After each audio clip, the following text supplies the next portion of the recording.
DJ Your Boy Nation.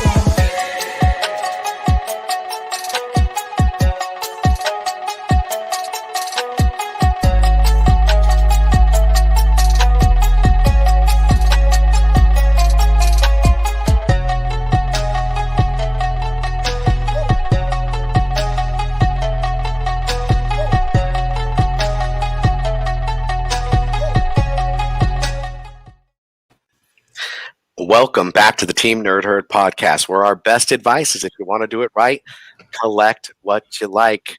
Now, Team Nerd Herd, do not adjust your YouTube channel. I know you're looking for top picks of the week, but that's at 7 o'clock. We are dropping that new segment. Your boy, Hip Hop's in Me _comics _collectibles, is doing that dropping the mic review for you. Now, what that is I'm going to go ahead and give you my specific picks, my indie picks, my pile of books that are just mountain high, and some of the stuff that's on my radar. But before we go on, I want to give a huge shout out to Patrick Foreman and Brian Hawkins for allowing me this opportunity to get a preview of Black Cotton 2 that will be out this Wednesday for your new comic book pick of the weeks. Scout Comics, you got to pick it up, and I'm going to go ahead and give you that rundown. But before we do, let's go ahead and lead a little roll call. What's going on, Alonzo? Comics, my brother. How's the weekend? Oh my God, it's fantastic. And for all you mothers out there, happy Mother's Day. Definitely lots of love to you. Appreciate all the hard work and everything that we as children put you through. So thank you very much for all the things, for everything. This is Alonzo, aka Comics and Pops. I'm your comic book nerd, and I am your pop culture fanatic. And I am here to listen to Steve drop this review on Black Cotton 2. I mean, I am so excited for it and looking forward to what he has to say. So over to you, Steve. Oh, well, thank you so much. And before we go ahead and get into this review, let's go ahead and get a little rundown down the chat. I want to say shout outs to my man, The Anime, etc. Or I like to hear it as Exetera because that sounds more anime-ish to me. And then Something Wong, something right is going to go down. So with that being said, much love. Thank you guys for rolling with me on this new venture. So let's go ahead and get it started. Before I want to go into Black Cotton 2, I want to go ahead and give you a little rundown and a reason why you want to buy Black Cotton 2. Shout out to HK Wifey 420 because we're going to go ahead and circle back to issue number 1. Now, issue number 1's been out. If you guys have not read this and you want to read issue 1, you guys can go ahead and mute me. But I'm going to go ahead and give a little rundown for the folks that are in that group chat right now. Let's do it. The social order, it has taken a flip. All right. And this is the most interesting thing. I think it's very boldish. It's very awesome that Brian Hawkins and Patrick Foreman would, kind of shed light to this topic that we're living in now. This dire straits that our world is in. And I think it's a real bullish move. It's great to highlight what we are really living. And it's best that it's highlighted in comic books. It really enhances the experience. It brings you to new experiences and opens your mind into so much more. So with that being said, we know the social order is mixed in. We have an opening to a white female that is walking down a suburb. It is dark.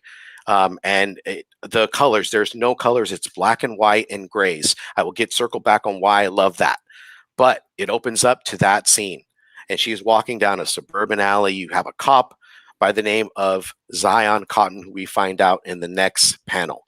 Okay, he's walking down. He sees not suspicious activity, but he sees that he wants to halt her and pull her over, kind of question her. And he's saying, "Ma'am, please halt."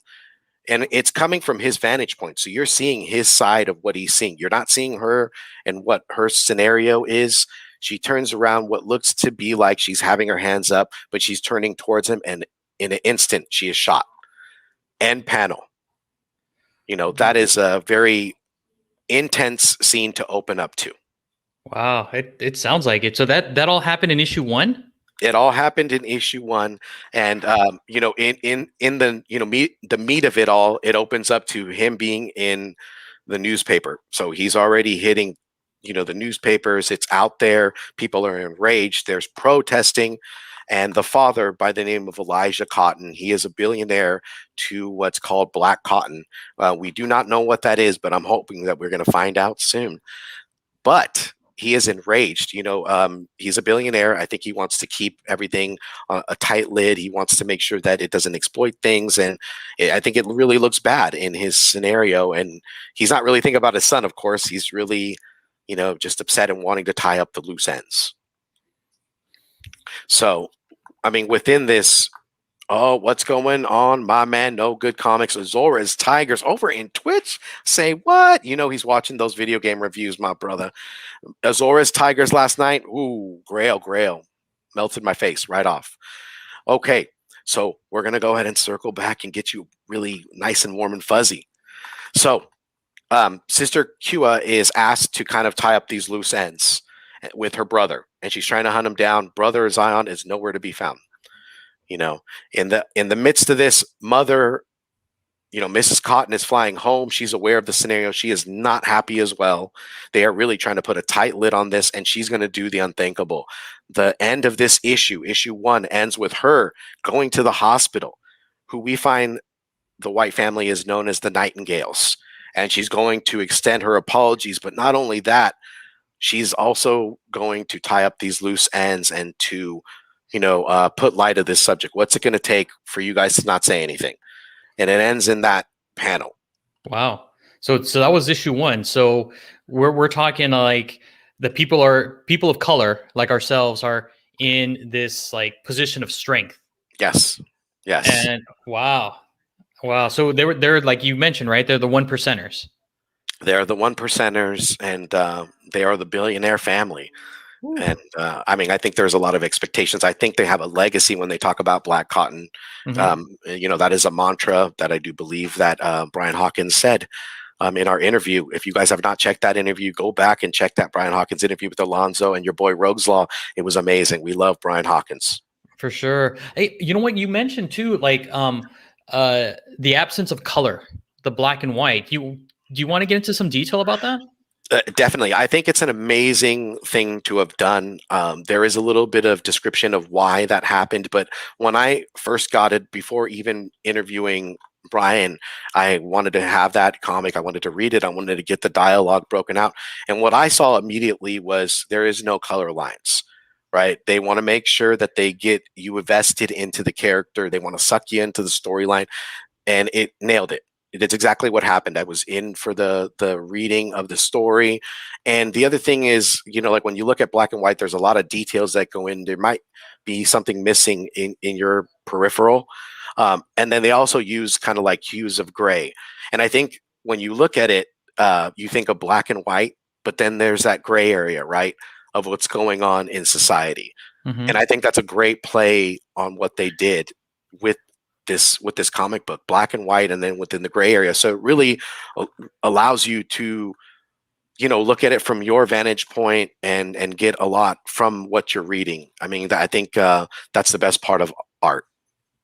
Oh, for sure, man. It sounds great. It sounds great. So, for those new readers that haven't even picked up Black Cotton, would you recommend this book?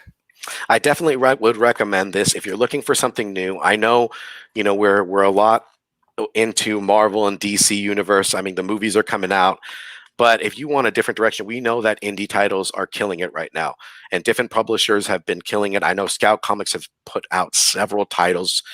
This is one of them to read. I think it's a different direction. I think it's highlighting something that's a very fragile topic in today's society, but bringing it to a reader, bringing it to new readers as well, because we're so caught up with our own beliefs that, I think a comic book can really hit home. It allows you to come back to a hobby that we all love, right? And you're taking it in from an outside perspective, and you're getting to see somebody in Brian Hawkins that is very, that has this platform to be able to write it. And I think that's so great of him. I think it's bullish. I think it's strong. I think it says a lot about who he is, and I think character is what you do when the lights are off. And I think that really speaks to what Brian Hawkins and Patrick Foreman are doing. They want to shed some light on a subject, but they want to make it interesting. And I think with knowing Brian, there's always more to the story. You know what? I thank you for explaining. Like I'm hooked. I'm hooked. I I want more. And so Oh, you're gonna you get were more. lucky enough, right? You were Oh lucky yeah. enough to get issue number 2. Oh yeah. So Um, yeah, Brian emailed me, reached out to me, and said, "Hey, Steve, would you do the honor of doing a review before it comes out?" And I told him I would be honored to read issue 2. I already had pre-ordered it. I got that awesome cover in the background of him, Zion, working that bag with that left, and I was given issue 2, so I was able to read it. Shout out to my man Louis Shadow Rabbit. Did you see his clay sculpture last night, or his clay sculpture? Ooh, it was beautiful. But so I was given this opportunity, and again, huge shout out to Scout Comics, Patrick Foreman, Brian Hawkins, and the team. Much love to you guys. Thank you so much for entrusting me to be able to review issue number 2. So, Alonzo, you ready for issue 2? I'm ready. Hit it. Hit it. Okay. Hit it. Drop that So, mic, man. Drop that mic. Let me. all right, let's drop that mic, and then you're going to hear, and then I'm going to walk out like sexual chocolate. Now, issue 2 opens up to who we know now is Lizzie Nightingale. She is the white woman that got shot by Zion Cotton. And you're seeing her, like, you don't know this yet, but you're seeing her dream, right? You're seeing what happened that night in her vantage point. She's at a convenience store. There is a black convenience store owner that is very smug because you got this white man saying, "Oh, $2 for beef jerky." And he's like, "Hmm." And then he just kind of hazes over. Nightingale tells her, "Keep the pennies." And you see her vantage point. She's walking in this dark alleyway back home, and you see Zion tracking her down and telling her, "Hold on, wait." And in her vantage point, she says, "I don't have my wallet," and her hands are in her pocket. So she's being told to pause. And as she turns around, her hands are up, and that's what happens. She's shot, and all of a sudden, you see her awaken in the hospital bed where we are closing out that first issue, where she overhears Mama Cotton talking about what's it going to take to get this settled, and you hear the Nightingales very irate. They are, almost in the midst of, like a huge argument. The lawyers there, they said, "We do not want to talk to you. Please leave us. We are worried about our daughter, and we will see you in court. We will have your son's badge, and we want him in jail." So Steve, you know what? I'm liking where this is going. I like the fact that we're seeing a different perspective. We're looking at a different character's like point of view. Hmm. I like where this is going. I like where this is going. We're seeing two perspectives instead of just the 1%. So Yes. keep it coming, man. This is So, great. issue 2 unpacks a lot of vantage points. So you're getting Lizzie Nightingale and that panel, that scene. The next scene, we open up to Zion. He is unraveling, with great pressure, I imagine. He shot somebody. He's put his family at risk, the Black Cotton and their mantra and what they represent. He is, he understands that his father is irate. There's dialogue between him and his sister in issue 1. But he is opening up to sparring with his counterpart in the police station because that's where he's held up. He can't go anywhere. He's gone underground. There's protesters enraged that want him. And he's sparring with his partner and he knocks his partner down and he says, "Are you okay?" And you kind of see the frustration and the stress in his face as he knocks his, partner out. And there's a scuffle, there's an, exchange that's involved, and his partner calls him black privileged and all hell breaks loose. So you see a lot of that um, emotion. You see a lot of that stress in Zion and what he's going through. And the walls are kind of caving in on him. So you see that distress in his face. Wow, I just that term black privilege. I'm like wow. Yeah. Dude, I'm getting goosebumps, man. Seriously, this is wow. Okay. Yeah. And in that instant, you're seeing, him leave. He finally leaves with his sister. They have dialogue together, like he's trying to make what's right. He knows that things are bad. But I think when he's looking at it from his point of view, it's like, it's race. This is not, this is I'm sorry, it just happened. I didn't do it on purpose. It's not a racial thing. But the Cotton family are like, it's more than that, though. It is a racial thing. And you're putting our business at risk and at our mantra at risk. We need to tie this up. You shooting somebody because you we're scared is not going to apologize for that, and it's not going to take away from that. We need to think of the bigger picture. So it's just so detailed. It's so the writing is so rich, and I really think because we're living in that situation now, it Mhm. really makes it intensifies what we're really looking at here. And I think it has legs. I think it's something that is in a great direction. The creativity alone, but also just the way to flip the script was just a beautiful thing. Wow. So how would you rate the second issue then? Oh my God, the second issue is going to get me to issue 3 because issue 3 kind of closes out. I don't want to give the whole thing away. I want you guys to buy it. I want you guys to support Scout Comics, Brian Hawkins, Patrick Foreman, and the team for Black Cotton. But it opens up to the worst. Like you again, we talk about Zion unraveling. Things are kind of in the midst of hell right now. The owner Elijah, father, has dialogue with the wife as well, even. But the fourth panel ends with you're seeing Elijah in what you think he may take his life, pans out to a call to his sister, and the officer saying, "Hey, Q, we have something to tell you." And you see Q say, "Oh my God, don't tell me." So And it I leaves need to the pause you right dangling there, carrot. Steve. I need to pause you right there, man. I mean, I'm I'm I'm digging it, and I can tell like you're so invested in these characters, and that's definitely a tribute to what Brian brings to this book. Uh, can you tell me like who's your favorite character right now? My favorite character, actually, I think, is Zion. Like because he's going through what he's done. And you're seeing it from his vantage point. He has remorse, but there's more to it. There's just a little more that's not being explained. Shout out to Bricks, the Iron Geek, my man. And it's just an amazing read, and it's a real powerful read. And I can see from his vantage point where he's coming from. Maybe because we're already in the situation where I know what's going on in front of my eyes. I wouldn't think that way, right? Mhm. For what the circumstances are. But in this story, it's like I'm seeing him unravel. He doesn't seem like he's losing it aside from him, like in the sparring session. But like this story is amazing, man. I mean, it's just so self-aware. So obviously, based on your emotions and how you're talking about this with such passion, you want people to put this on their pull list. You want people to buy this book. Am I right?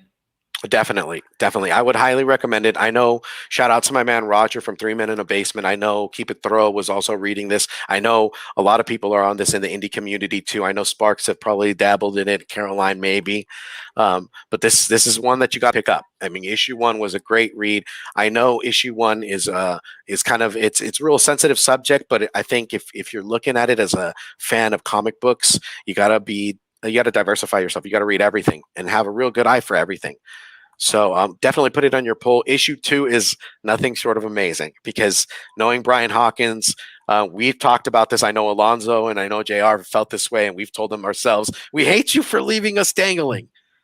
And that's exactly what happens in issue 2 is you get that dangling carrot and you're like, oh. And I love Brian for that. I just think he just has a way and a foundation to grab the reader and to say, come with me to this journey. I'm gonna make sure at the very end it's gonna be worth your while. Wow. Okay. So if if you could sum up, I mean, oh my God, I mean, it's just so many things coming out of like your descriptions for issue number 2. If you can sum it up in like 5 words, 5 words. How would you sum up this issue? I mean, it again, it is so much like you have so much detail coming from you, so much passion about it. Like I I want to know. I mean, I'm Shout out to hooked Hood on Rat. every single thing that you're saying. But for people that are on in the chat, for people who are checking this thing out on the rewind, give us a quick like 5 words about issue number 2. 5 words, right? And I'm dropping the mic right here. It's going powerful, self-awareness, keen to the eye, artwork is on point, and I'm gonna go ahead and say it's creative. That's Those are more my than 5. 5 words, but I'm gonna give it to you, man. I mean, that's it. Like I don't even know what to say, man. I mean, seriously, it's just so much passion, man. You really must love this story. You must really love issue 1, issue 2. Yeah. I'm picking it up, Steve. I'm picking it up. Definitely put it on your pull. I know Scout Comics, you got to order through them, guys. Some LCSs will have it, so definitely pick it up. I know Golden Apple. Shout out to Golden Apple because that's where I bought my incentive. It's that 1 in 15 Zion hitting the bag, which looks to be like Obama. But also issue 2, pick that issue 2 up, guys. Issue 3, I guarantee you Brian will make it worth your while. He's going to open up and unpack even more as he goes along, because issue 1 was a great opening. It was a great way to start. Issue 2 just explodes into chaos and different panels, different vantage points, and different scenes. So it really leaves you wanting to know what's going to happen in issue 2, what's going to happen in issue 3. So see, and shout out to HK Wifey. Thank you. I'm not the only person here that can see it like in his face how passionate he is about this book. So I mean, I'm glad it's translating over that you guys can see it. I mean, this is awesome, guys. Man. Yeah, man. Yeah, definitely. I mean, this isn't the first. There's more to come. We will be reviewing more of some of my pulls, but also, hey guys, if you guys think I should be reading a specific series or a specific issue that you guys felt that was an amazing read, drop it in the comments. Go ahead and hit the likes and the subscribes. Definitely let me know. I want to make sure that I'm getting out in the community and I'm a part of this community. I've seen a lot of your guys' posts. I'm aware of what you guys read. I love that you guys read it in the time that you guys have for it. I try to get my Sundays and Saturdays. I know Alonzo does too, for us to be able to read and to be able to get more things to come. So drop those comments, man. Let me know. All right. And with that, you want to close it out? You close it out, Steve. If you want to do it right, collect what you like, y'all. Thanks for rolling with us, and peace and good at you.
Sound crazy, the floor smoked out, so it might look hazy, but I'ma make sure that it's